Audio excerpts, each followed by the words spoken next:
Thank you for spending another midweek moment with WPT. Before we get started, a word from our sponsor. Hello, WPT. We are excited to partner with you in providing quality benefits at lower prices. We are thrilled to introduce a new program that will complement your current health coverage. It has a direct effect on reducing healthcare spending with a proven return on investment. We have found this program is excellent at attracting and retaining quality employees while helping to drive better health outcomes. And the cost of the plan builds out at no cost to you. We're excited to present this opportunity to the members of WPT Incorporated. Security Plus LLC has been reducing the cost of employee benefits across the country for decades, and we'd like to add you to that growing list of satisfied customers.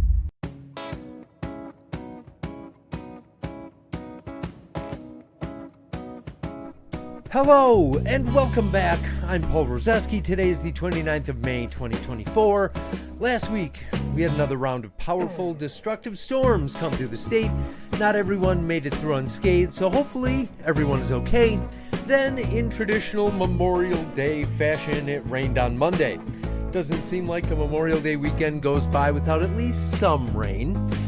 But let's put that behind us. And hopefully, we're done with bummer news like that for a while, so we can get back to wearing a smile.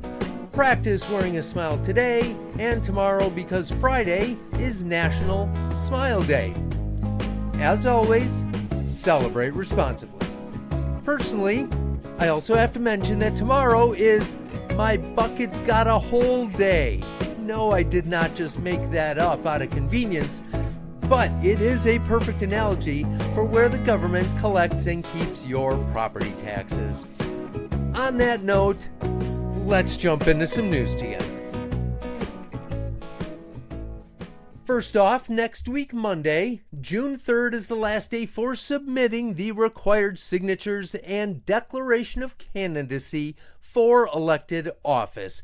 At the state level, every representative in the assembly is up for election every 2 years, which is this year, and all of the even-numbered Senate districts are up for election also this year. And every one of them need to have their required signatures submitted by 5 p.m. on Monday.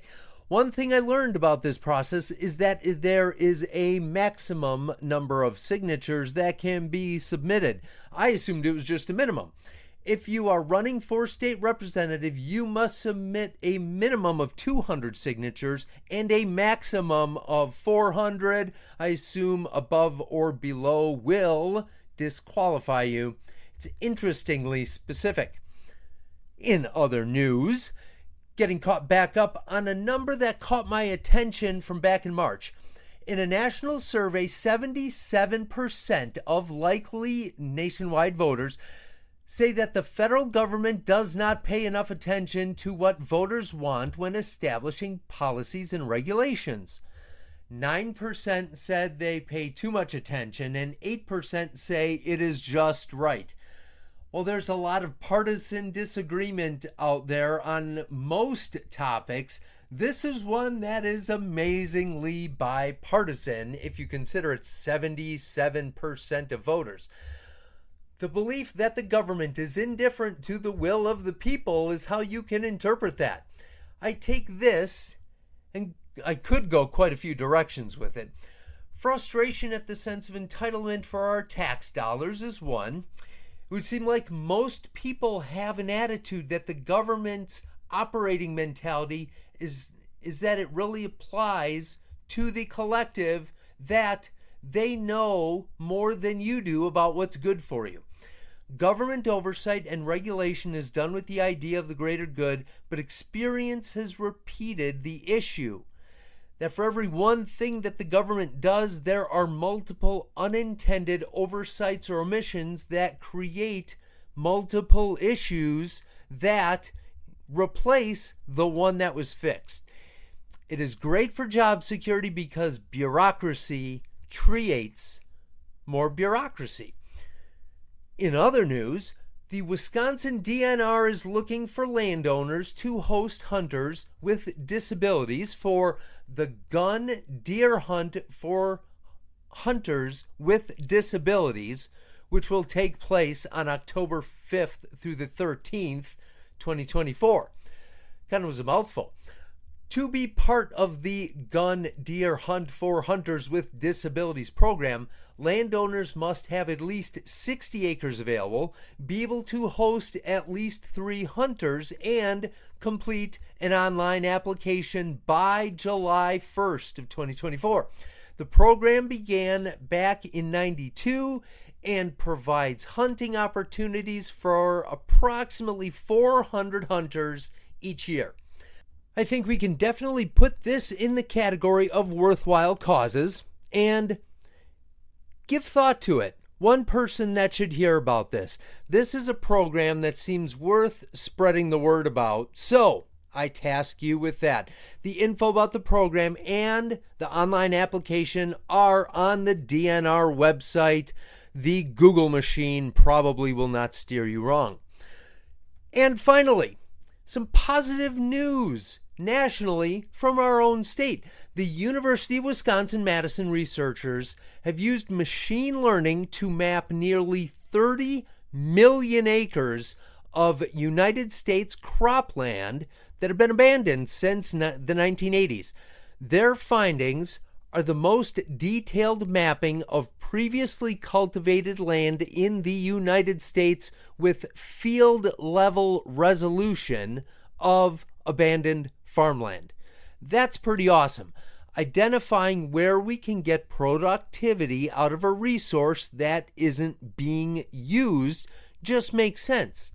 They see opportunity to figure out if the land could be used to, say, grow cover crops, which many farmers have adopted recently. Crops like switchgrass or sorghum can trap carbon and serve as feedstocks.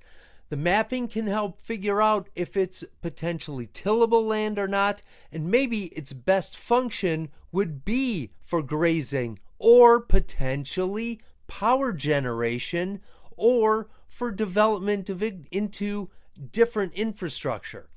The vision is to help give a resource to help make informed decisions on the best use for particular plots of land that can't produce enough good yields to be profitable for farmers but can be used for something else. Since there is such a philosophical debate right now on taking farmland out of efficient agricultural production for energy, this can potentially help give guidelines for what should or shouldn't be considered.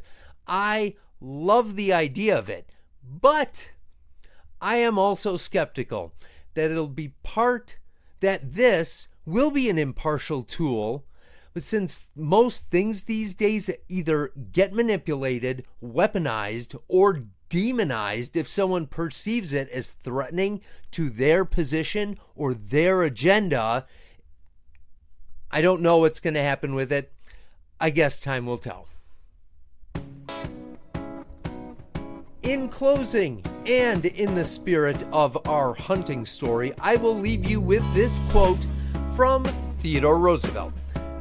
The free, self-reliant, adventurous life, with its rugged and stalwart democracy, the wild surroundings, the grand beauty of the scenery, the chance to study the ways and the habits of the woodland creatures, all these unite to give the career of the hunter its particular charm.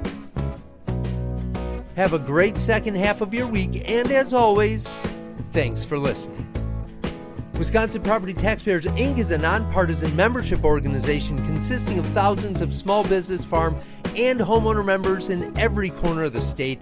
Founded in 1985, the organization is committed to providing its members with up-to-date information, legislative advocacy, and exclusive cost-saving benefits. Find out how to join at WPTOnline.org/join.